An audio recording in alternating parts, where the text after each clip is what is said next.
It's time now for the Sports Objective Podcast. No talking heads, just guys who love sports. Here's Dave Richmond. Welcome into the Sports Objective Podcast, a very special podcast. We have a very special guest, right, Bubba? No, we do. We're going to be catching up with Phil Steele this time of year. There's obviously so much excitement with football season just around the corner, and people are grabbing their preview magazines off the shelf or downloading their digital versions, as a lot of people do now. And one of the best out there is certainly Phil Steele's. So we're very much looking forward to that visit with Phil here in just a few minutes. It's going to be great. And by the way, folks, we'll try to see if we can have maybe a preview magazine show. We're working on that. And also, don't forget Friday Morning Football, looking like July the 19th live from Giddy Up Coffee House in Williamston. And so that's going to be a lot of stuff. This will give you kind of an idea of what July is all about with a lot of previews. We're getting ready for football and very excited about it. And speaking of football, by the way, Kyle from LaGrange Barber is going to be joining us a little later with the Phil Steele interview. But, Bubba, while we have a chance for the roundtable, let's talk about football. East Carolina's got a couple more commits since we last did our podcast. Yeah, Coach Houston and staff have reeled in 2 more commits to 15 now. Tough to keep track with them with so many committing over the last 2 or 3 weeks. But we are at 15, and we plan on signing 25, according to what I've heard from Stephen Igo and others. So the 2 most recent commitments, we've got a JUCO product out of Lewisburg, a defensive end, Elijah Robinson. I think he's about 6'4", 250. He's a guy who was in our big camp, our big man camp recently for offensive and defensive linemen.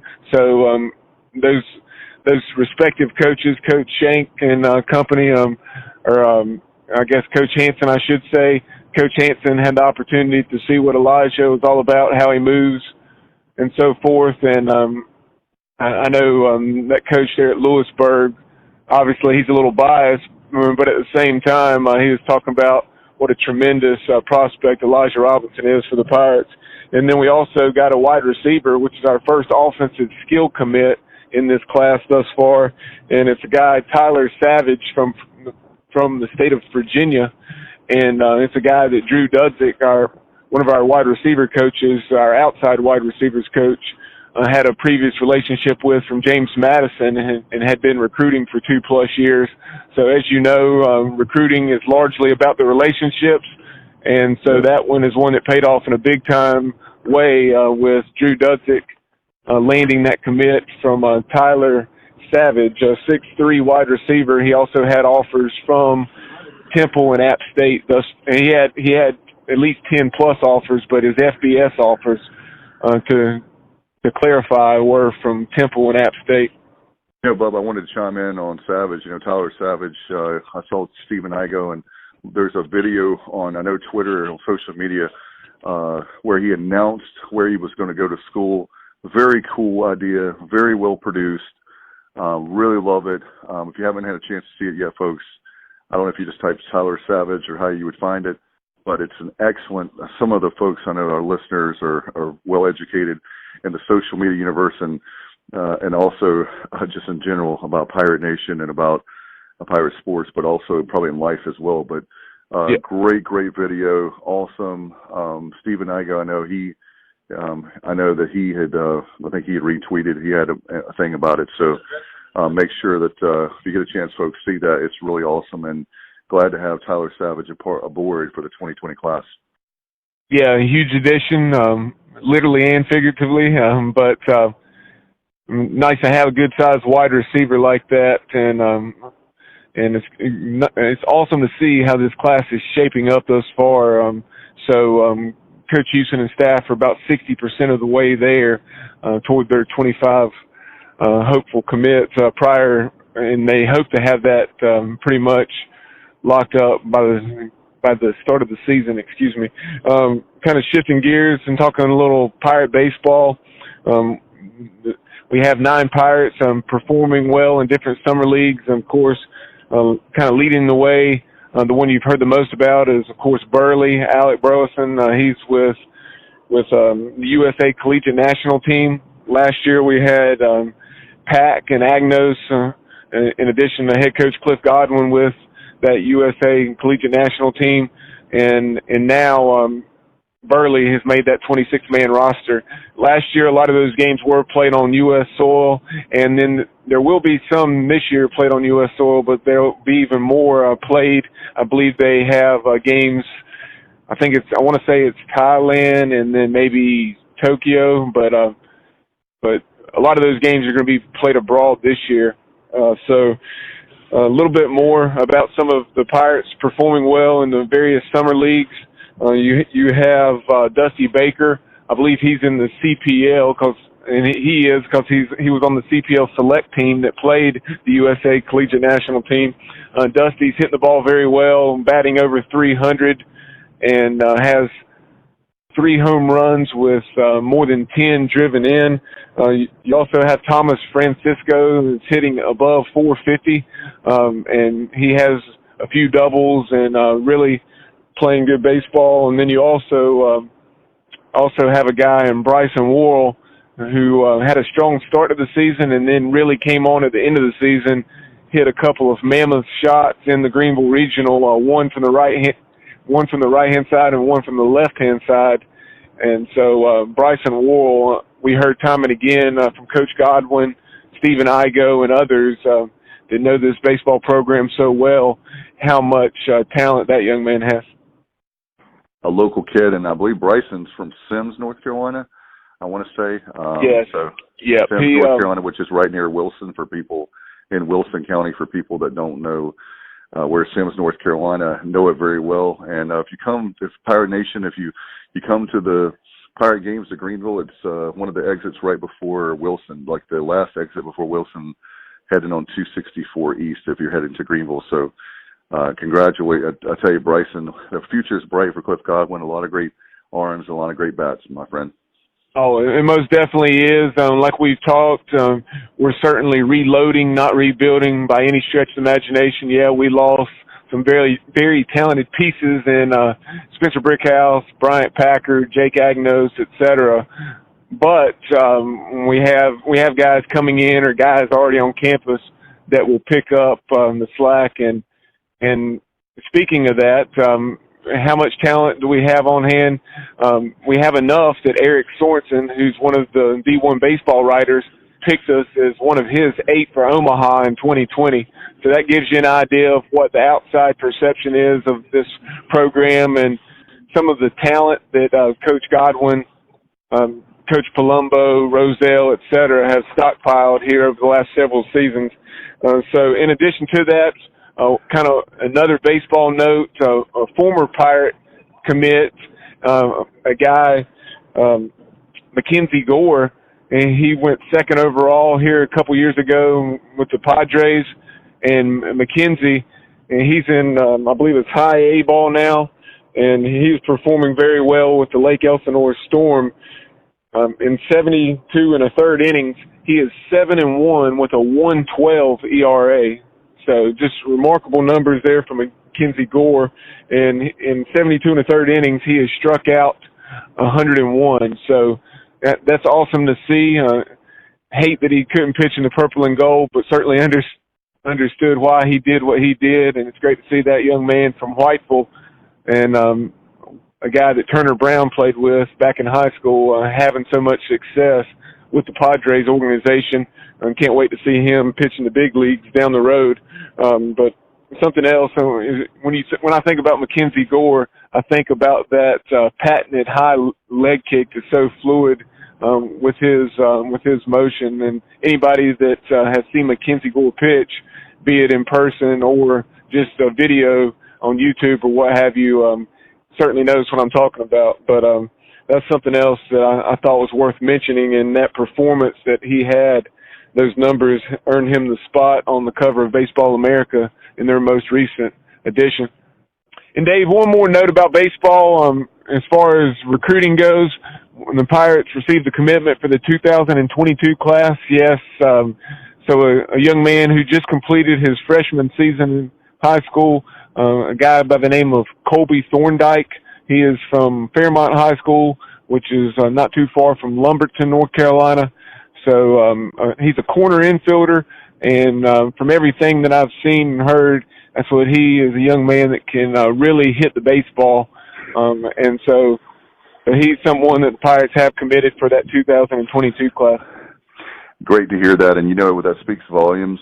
If you want to know how successful your program is and how you should be judged, a freshman verbally committing, after his freshman season, unheard of. You understand why you have to do it now with top talent like that. You want to go ahead and get locked them and on the board, so to speak. So that just speaks volumes about how everybody thinks I'm a cheerleader for ECU, Cliff Godwin, apologists, whatever. That coaching staff works their butts off. There's a reason why we're growing, why we're a good program going to now great, because of Cliff Godwin and his leadership. And I tip my hat, as I always do, to that program because of all the things they're doing across the board. So great job by them. Oh, no doubt about it. And Dave, why don't we go to our interview? And right now we're going to catch up with what most people consider to be college football's top prognosticator. And we're going to talk to Phil Steele, of course, of the Phil Steele College Football Preview magazine. And let's chat with him right now. Well, this time of year with preseason upon us, it's always a great time to talk football. And guys, I love preseason magazines, but this next guest has got to be the best, right, Bubba? Yeah, this time of the year, with all the excitement of the upcoming season, you're thinking about the preview magazines, and one of the most successful down through the years is Phil Steele. And Phil, welcome to the show. Hey, appreciate you having me on, guys. How are you guys doing today? Doing fantastic. We love talking football. We wanted to have you on because we're very excited. I know you had a chance to talk to our head coach of Mike Houston, East Carolina. A lot of excitement in Greenville, and we wanted to have you on because we're even more excited this year about football season. Yeah, and it's been a little bit of a dry spell. You go back to the Ruffin McNeil era, I thought things were going along smoothly. Then one bad year, and Ruffin was out the door, and the Scotty Montgomery era started, and it didn't go too well. 3 straight 3-win seasons. That's not what Pirate fans' expectations are each year. I do think Mike Houston coming in is a big plus. I think he's a guy that's going to get this ship righted in the short term, and he's a man with a plan. So I like Coach Houston. I think he's going to do a good job there. And, if you're a reader of the magazine, you guys got to like the fact that we give you more coverage. We give the same amount of coverage on East Carolina that everybody else does on Alabama and Oklahoma, 2 full pages. Any other magazines give you that amount of coverage? No, Phil, and it's funny you mentioned that. I was thinking about that last night going through your magazine. There's so much information in there, it is impossible to read that whole thing. And, I've often wondered why Athlon and Lindy's and some of your competitors don't do that. Why would you want to alienate anybody, include everyone, give everybody the same amount of coverage? You're going to sell more magazines. That's right. I noticed you had us just outside your most improved teams list. And there was one other list I noticed. I'm sorry, you've got so many things and I don't have your magazine in front of me. There was one other list you had us on.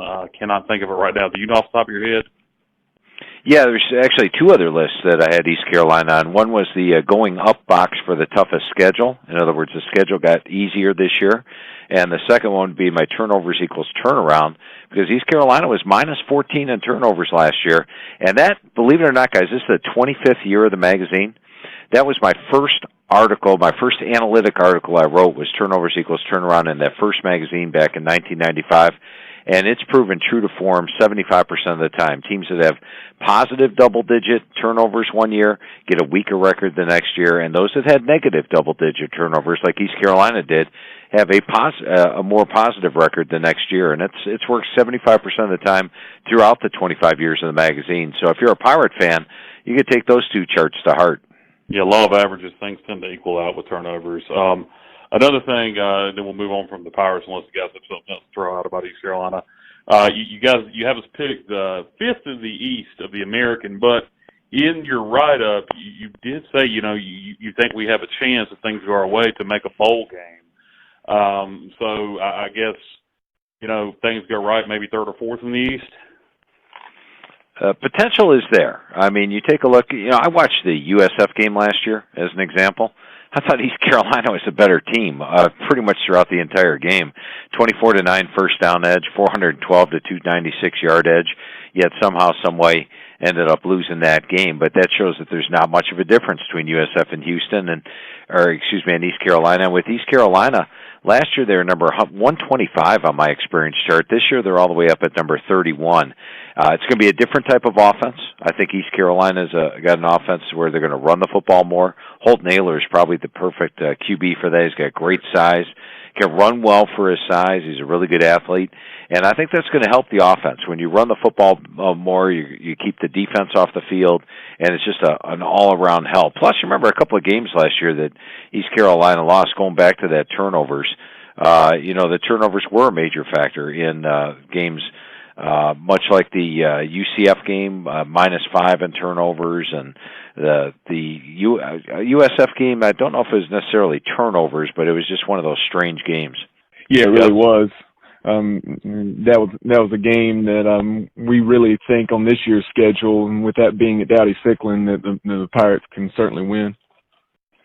Absolutely, and it could be one of the key games to EC get into a bowl game, because when you look at the schedule, Gardner-Webb, William and Mary, a couple of games that they're going to be favored in. Old Dominion, a winnable game on the road. Now, ODU's tough, especially at home, but I think East Carolina will likely be favored in that game. At Connecticut, I'm going to favor East Carolina in that. This is a 5-year building project for Connecticut, and their defense, even if they improved huge this year on defense, it'd still be one of the weakest in college football. And then the Tulsa game, the bowl game may revolve around that Tulsa game at the end of the season. And Tulsa's a team where, watch out for these guys. Going over the defense with Coach Montgomery like I did, I think their defense can be a lot better than what you would expect out of Tulsa. And they were a hard-hit team, much like EC last year. Tulsa had a couple games where they led into the fourth quarter and then ended up losing them late. I think South Florida got them in the same fashion as well. You mentioned Old Dominion. ODU is a team that interests me, regional opponent. I noticed in your magazine, I hadn't realized this during Keeping Up Recruiting, they took 14 junior college players. How often do you see that, looking at teams with 14 JUCOs?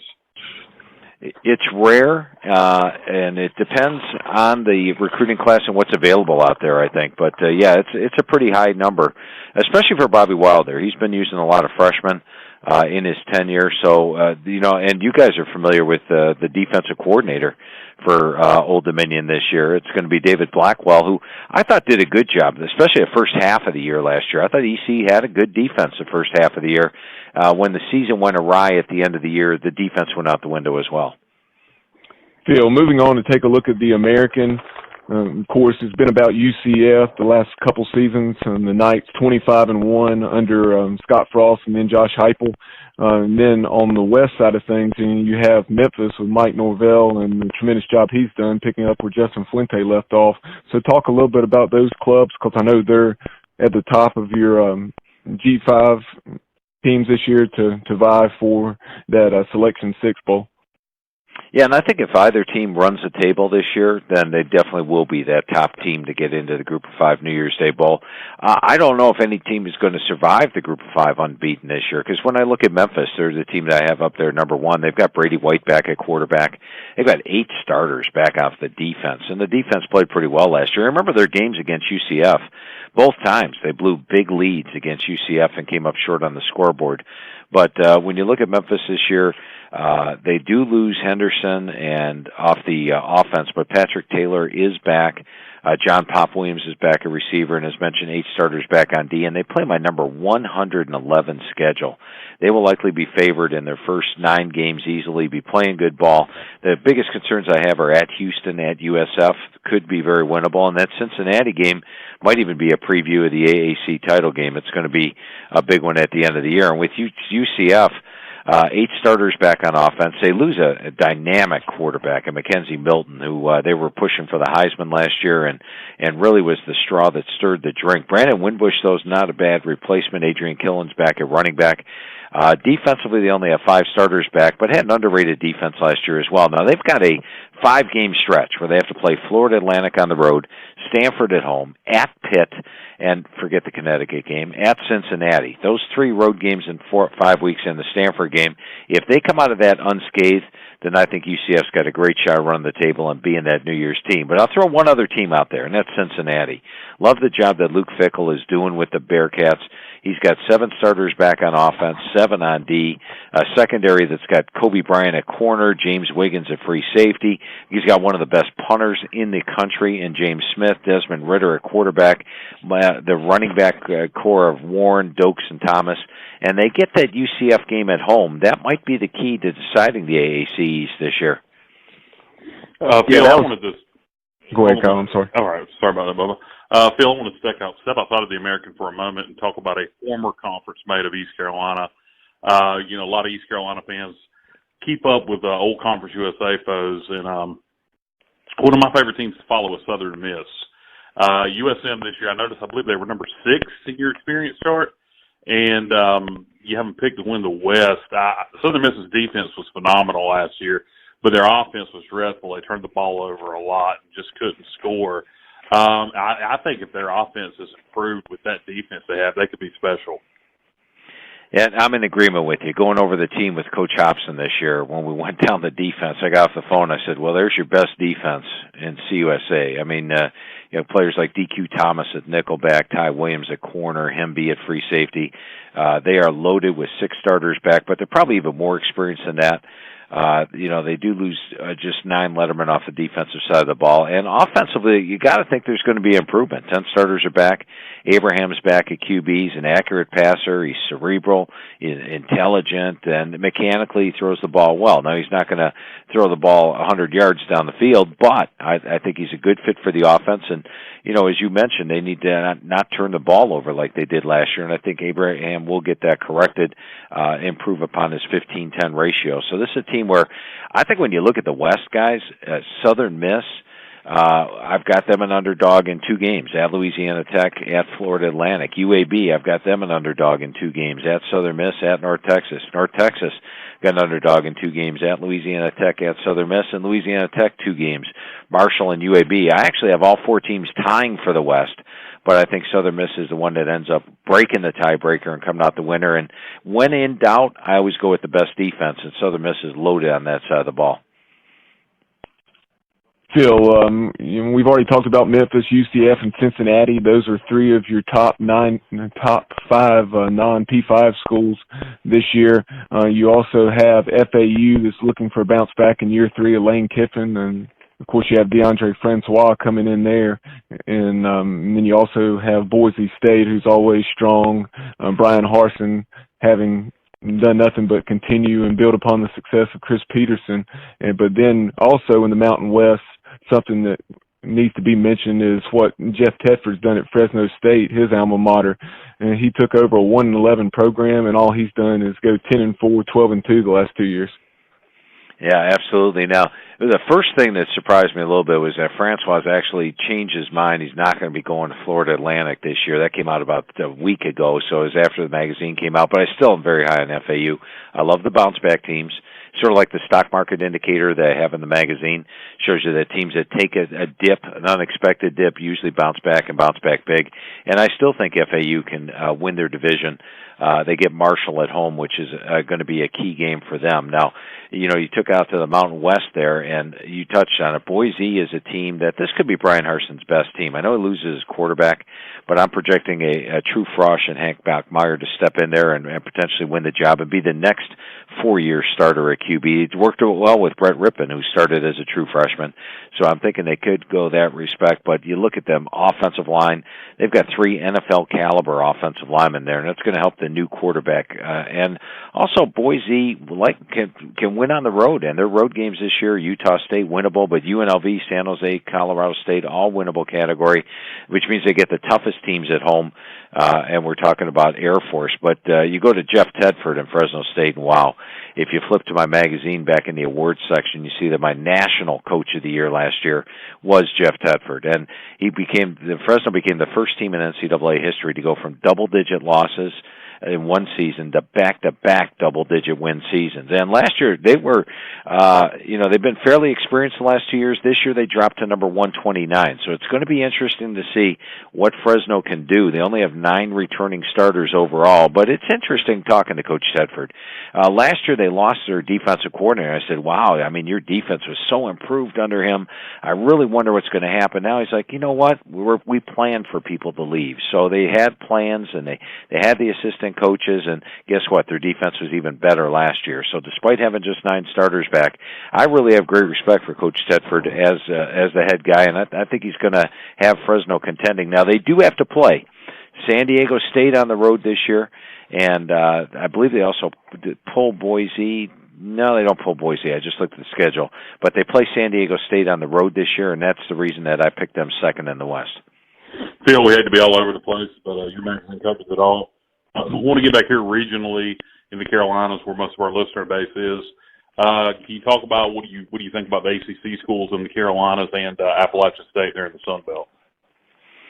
You know, in the ACC, naturally, Clemson's your huge favorite this year, and Clemson's a team that probably be a 17-point favorite or more in every single game they play. But for the North Carolina teams that are in there, you know, NC State, the biggest question mark comes at the quarterback position. They also lose 2,000-yard receivers and 1,000-yard rushers, so you'll wonder about them. But remember, last year, they lost all those guys to the NFL, and much a similar conversation as I had with Tedford with Coach Dorn last year, going over the defensive line. I go, wow, Coach, you're in big trouble here. He's like, you know what? I like the players. I think we'll be pretty good. And look at North Carolina State's defense last year.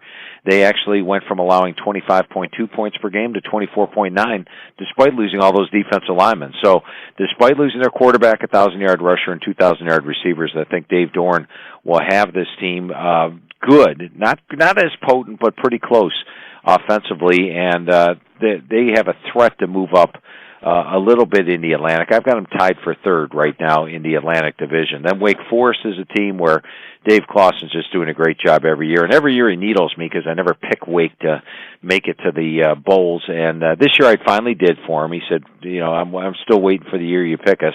And you look at Wake this year, they've got 7 returning starters on offense, 5 on defense. Newman is back at quarterback, along with Hartman. I like the running back core with Carney and Beal Smith. And defensively, there's some pretty good players there, like Bassey, a cornerback. I think could be one of an NFL caliber corner. And Wake always overachieves my expectations, so I would think that Wake does indeed get back to a bowl game this year. Now with North Carolina, they're a team that Mac Brown steps into a pretty good situation, because if it could go wrong, it went wrong with North Carolina the last 2 years. How about that 2-9 season? Last year they had the suspensions prior to the season. Sort of reminds me a little bit of what happened to Florida 2 years ago. Florida had those suspensions, ended up losing a bunch of games they didn't deserve to lose, but they were depleted, and they suffered injuries. Same thing happened in North Carolina. Well, what happened to Florida? They bounced back. They went from 4-7 all the way up to number 7 in the country. I expect North Carolina to bounce back. Now, not number 7 in the country, but they will flirt with a bowl bid this year, and hopefully they can keep their quarterbacks healthy. It seemed like every time a quarterback stepped up and had a good game, he got injured. If they keep their QBs healthy, I like the talent, especially Crawford and Strobridge up front on the defensive line. Now, Duke had a very experienced team last year.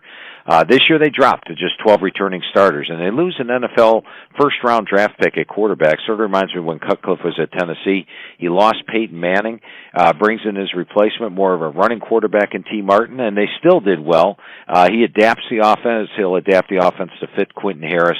The defense will still be solid. I thought Duke underachieved last year, which makes them a little bit on the dangerous side for this year. And then if you're looking for the prime-time team in the Sun Belt, it's got to be App State. I mean, App State has got a new head coach, which concerns me a little, but there's plenty of talent. Zach Thomas at quarterback, Darrington Evans at running back, Corey Sutton at receiver. The offensive line, clearly one of the best in the Sun Belt. And defensively, you know, when you return 6 starters, and most of the key players, like Davis Gaither at linebacker, Josh Thomas at safety, Franklin at safety, they only allowed 15.5 points per game, and I thought they were far and away the best team in the Sun Belt last year.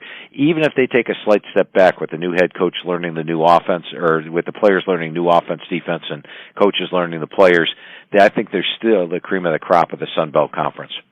Yeah, and their new head coach, to me, much like Mike Houston at East Carolina, seems like the right fit with his ties to North Carolina coming from NC State, and his group of 5 ties at Boise State prior to NC State. Bubba, have you got anything else?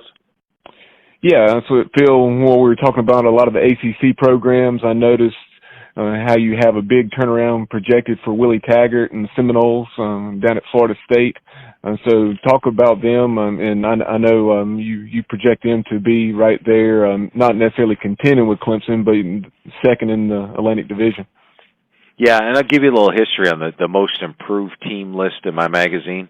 Last year, my number one most improved team was Florida, and they went from 4-7 to number 7. And I only put teams that are off a losing record on my most improved list. So I've been writing the magazine for 25 years. I have not been able to put Florida State on that list once because their last losing season was 1976. But I could finally put the Seminoles on there, so I put them on there as my number 3 most improved team in the country. I love it when a team has that potential for a bounce back, and they've got 16 returning starters this year.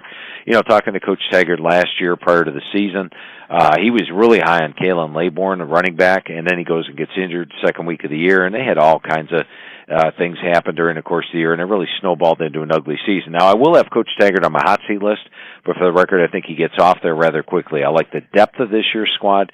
This is a team that looks good coming off the bus. Biggest question mark is the question mark for Florida State the last few years, which is the offensive line. But all the other positions, extremely solid, and I think the schedule sets up better as well. So they're my number 3 most improved team in the country. I've got them finishing second in the ACC Atlantic, and Coach Taggart feels that the players are now bought in. He knows the players inside and out. The players that are still there are bought into the program, and I think you're going to see a completely different Florida State team on the field this year.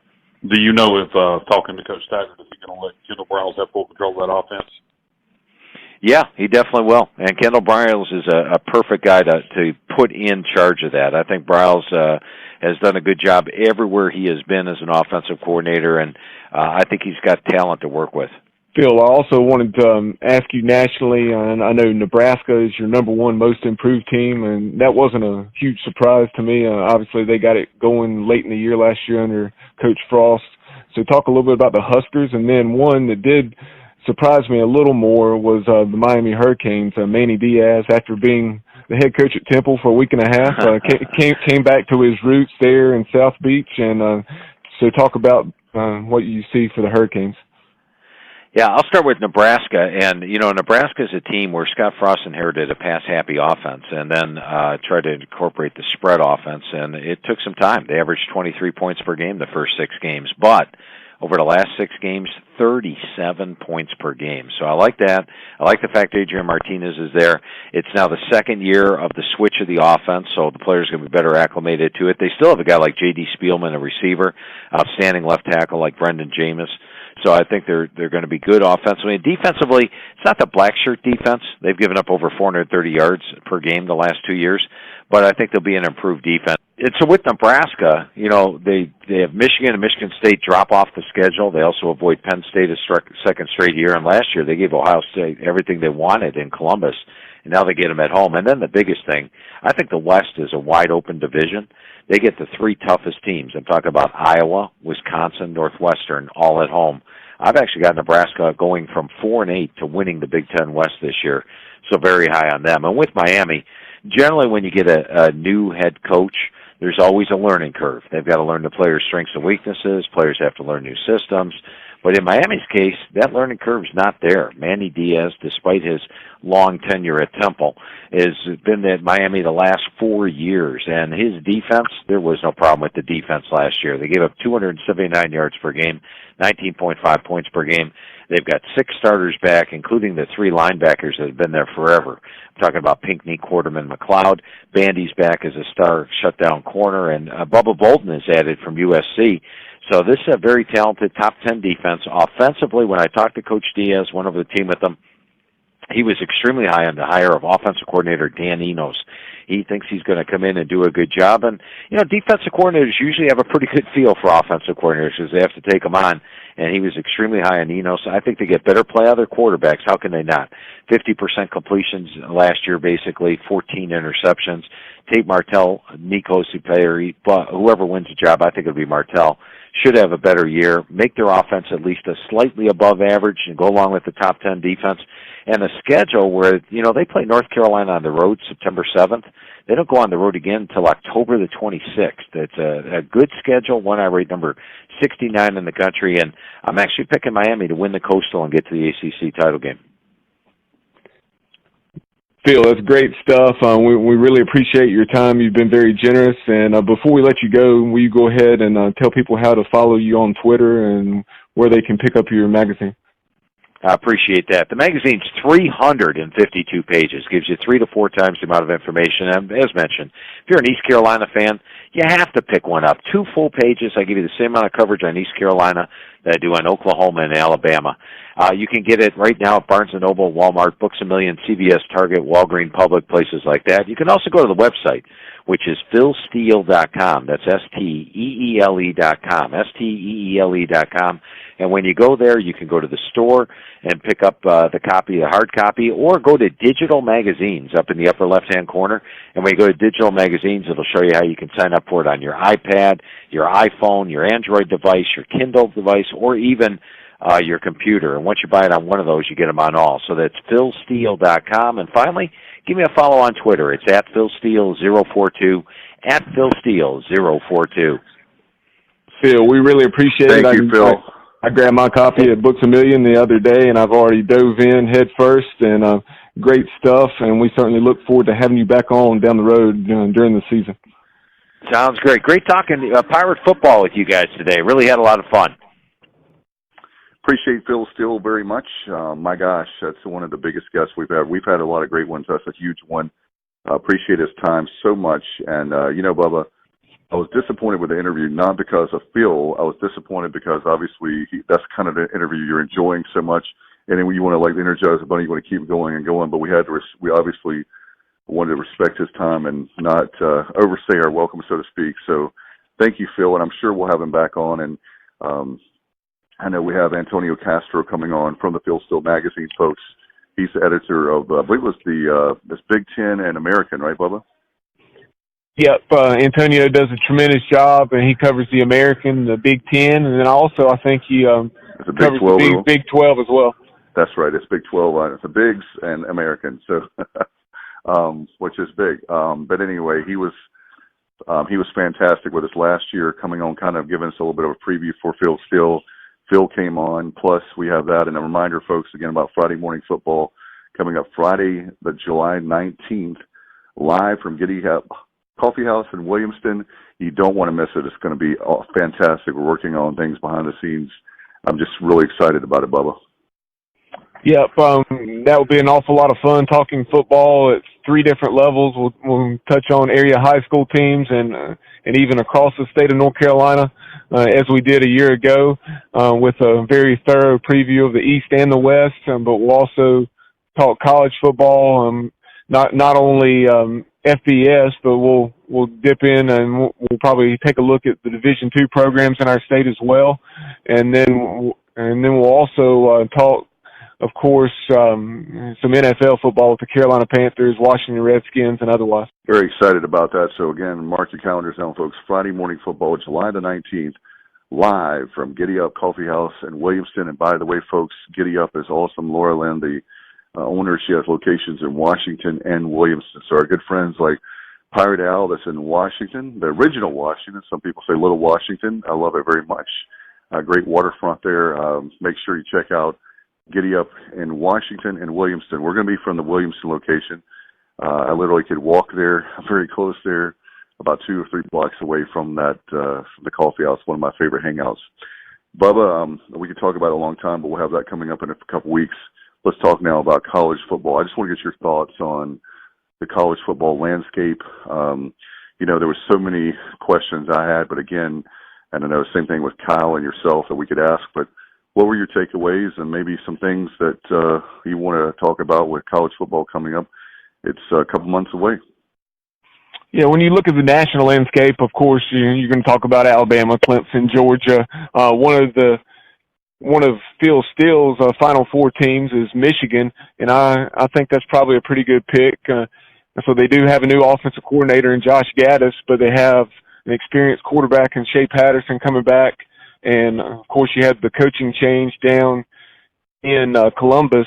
So with the Buckeyes having had Michigan's number a lot in recent years, to say the least. I really think this could be the year that Michigan kind of kicks that door down and beats the Buckeyes and busts its way into the college football playoff for the first time under Jim Harbaugh.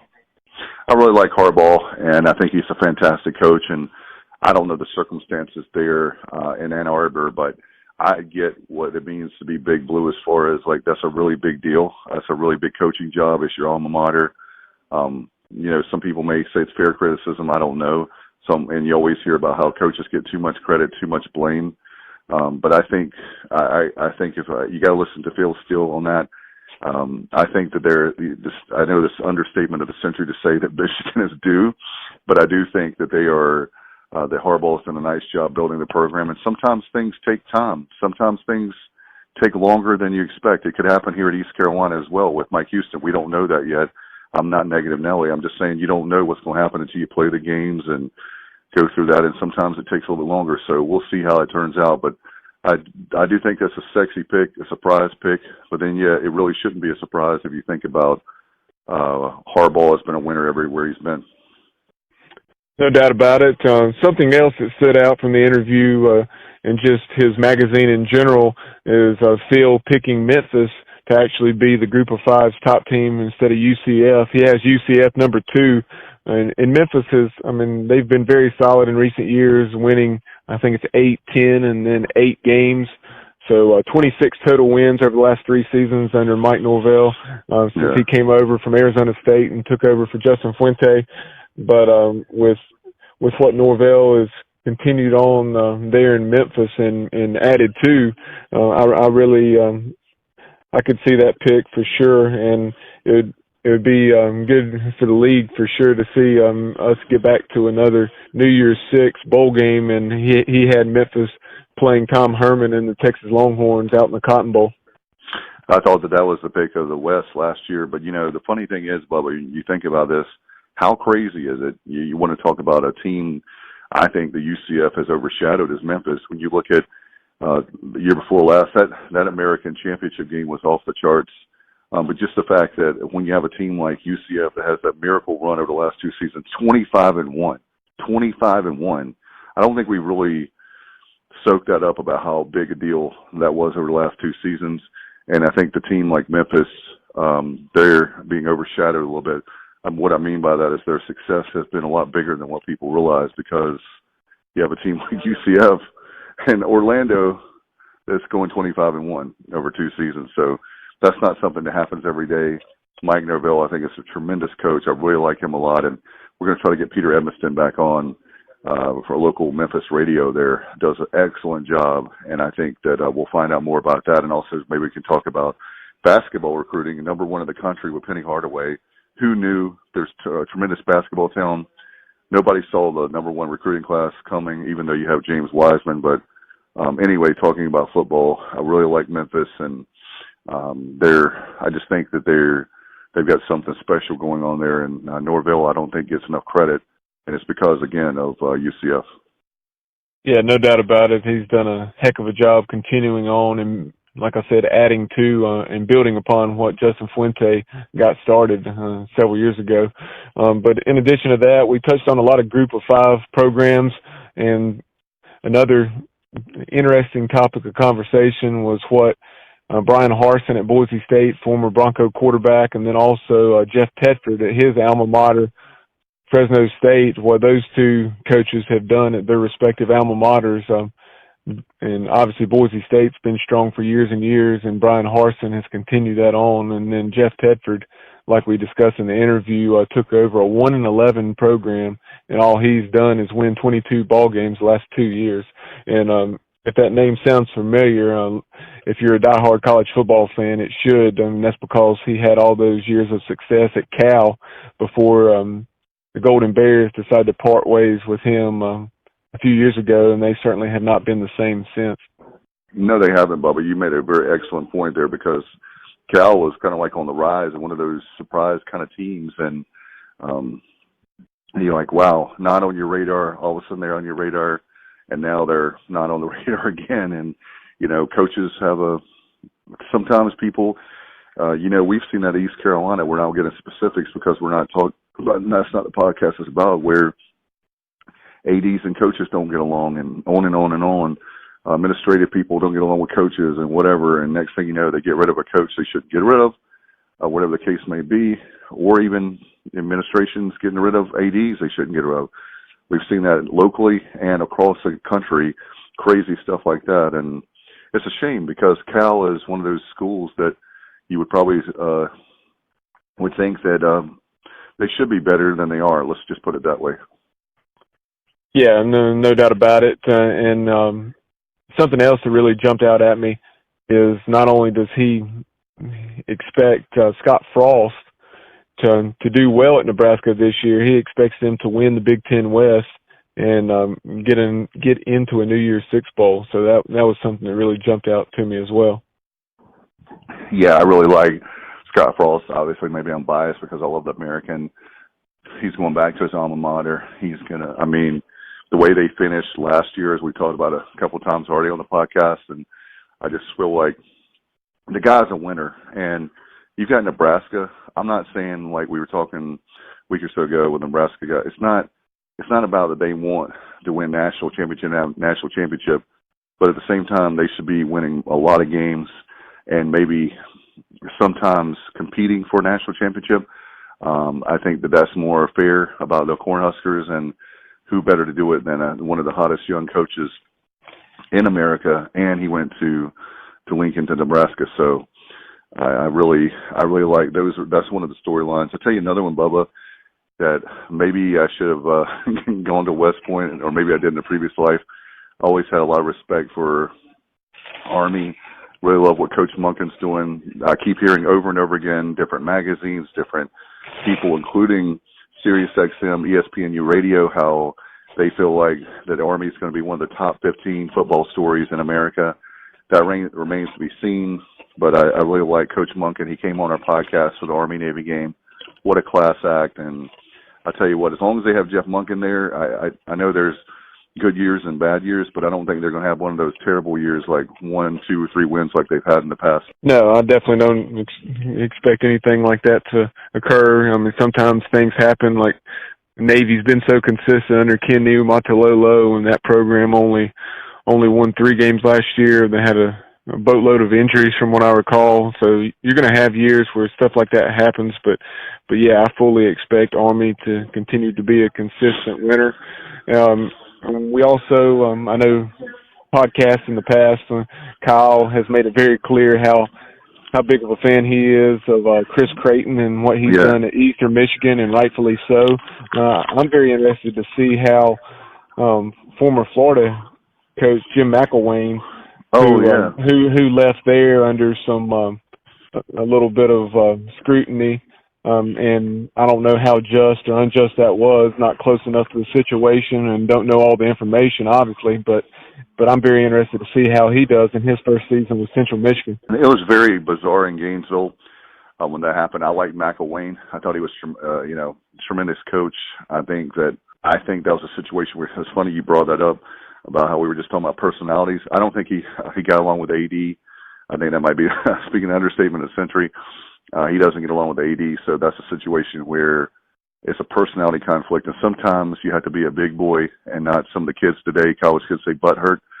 I think the AD is butthurt about that situation, and so he actually, I think that they made a dumb move. However, now they have a great coach, so you can't argue that they downgraded or anything like that. They got a good coach. They were lucky. They were fortunate because they're Florida to get the coach they did from Dan Mullen. Yeah, that was a pretty obvious move.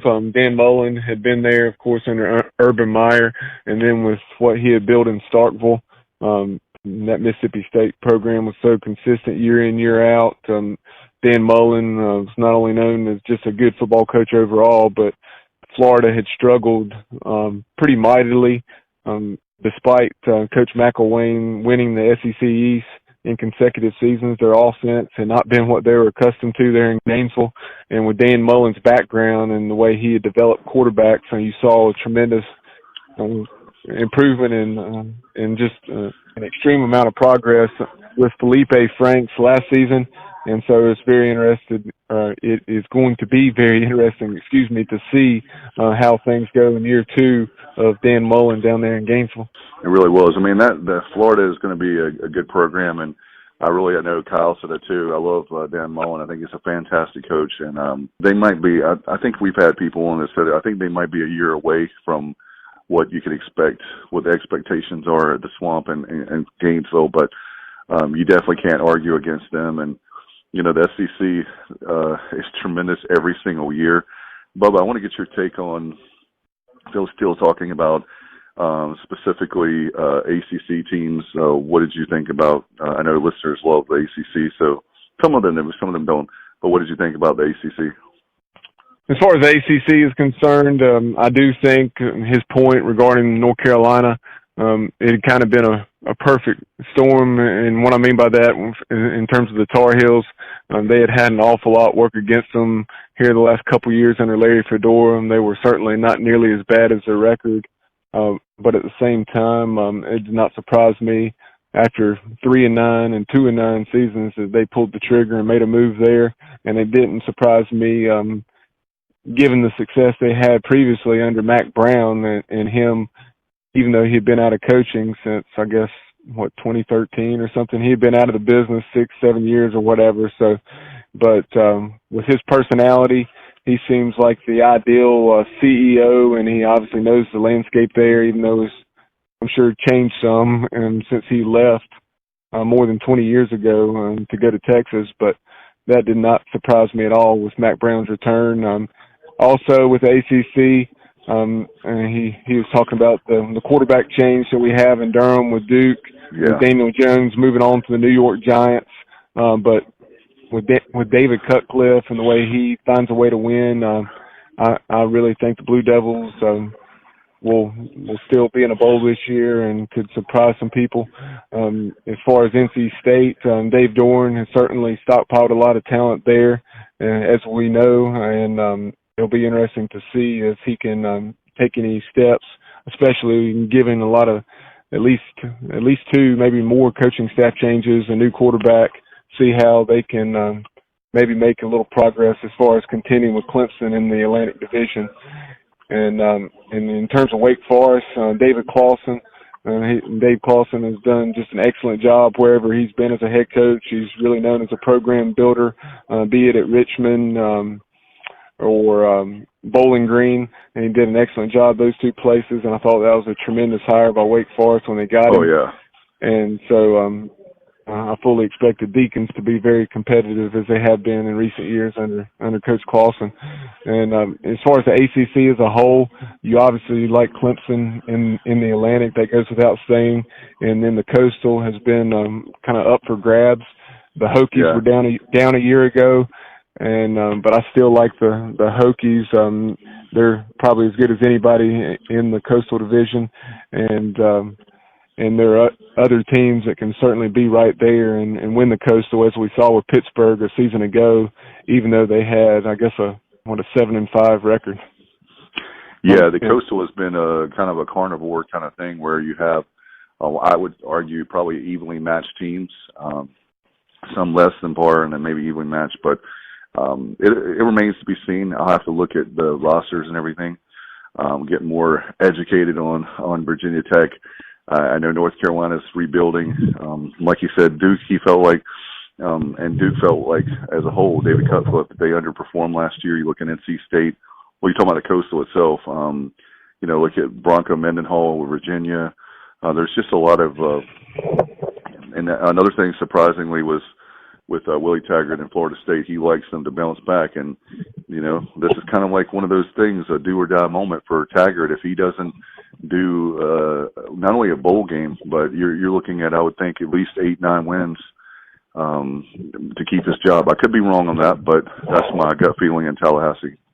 Yeah, after going 5-7 and having the first losing season in 43 years since Bobby Bowden's first year back in '76, definitely need to win 7 or 8 ball games for sure this year. I don't think they would part ways with him at 7-5, but there would certainly be some folks that were pretty unhappy, to say the least, with the success they're accustomed to down there in Tallahassee.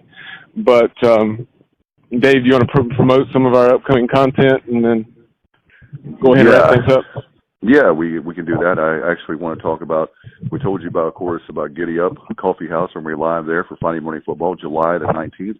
Friday, July 19th. We'd love to have you in Williamston. Go by and support them. They've been big supporters of this podcast to do the show there. We've been working on with them for a few months now. Thank you, Laura Lynn, and everybody, the whole staff in Washington and Williamston. They have 2 locations. So if our friends in Williamston, our friends in Washington, please support Giddy Up. They're supporting us, and appreciate them, and a great place to get some coffee. Well, the Sports Objective Watch Party is where we have 6 episodes where former players will watch the games on YouTube, and what we'll do, we'll let you know ahead of time, and you can watch along as you're listening to the podcast, where you can look at different plays. We'll have highlights of the game, 60 to 90 minutes in length. Obviously, it's not going to be the whole entire game of 3 hours. There wouldn't be commercials anyway, so we'll have that. Of course, we mentioned Friday Morning Football. We also have we need to put that up on social media. We have the dates. Dana, our travel agent, is going to be back in about a week or so, and we're going to put up the podcast. It's a Sports Objective Pirate Cruise from Charleston all the way to the Bahamas. It's a 4-day cruise next year, July the 16th through the 20th. Very excited about it. A lot of interest, so we decided to do it. And I'm telling you, folks, it's going to be huge. A lot of great. We may even have some former pirate players. They've expressed interest. We'll see how that goes. But July 16th to the 20th, save those dates for next summer, and we'll give you about 10 months to pay for this event. And we'll have more information with Dana in about a week or so.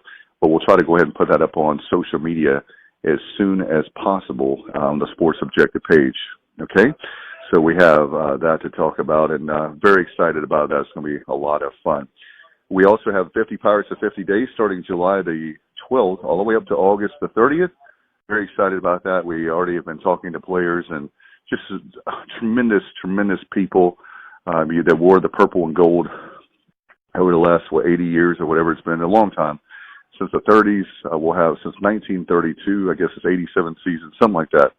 We'll have a lot of great folks, former Pirate players, former Pirate coaches, 50 of them between July the 12th, and they'll also be from August 30th, the day before the game in Raleigh, the kickoff on Friday at noon against NC State. So big time there. Appreciate you so much, as always, for listening. In fact, you can find us anywhere. You listen to your favorite podcast. We're on social media, like our Sports Objective Facebook page. Twitter is @Rich.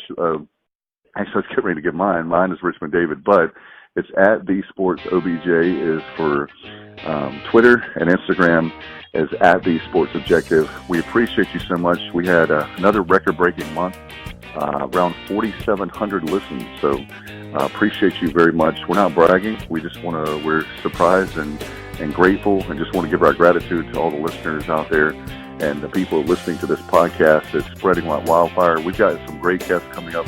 We'll hear from this week alone. We had Phil Steele still to come. We have George Whitfield. We have John Gilbert and Eric Backage. Eric Backage is going to be with us, the Michigan coach. I'll be talking to him about his Pirate days and plus the College World Series. What a great run. Appreciate you so much, as always. For Kyle from LaGrange Barber and Bubba Rosenbaum, we'll see you next time. I'm Dave Richmond for the Sports Objective Podcast.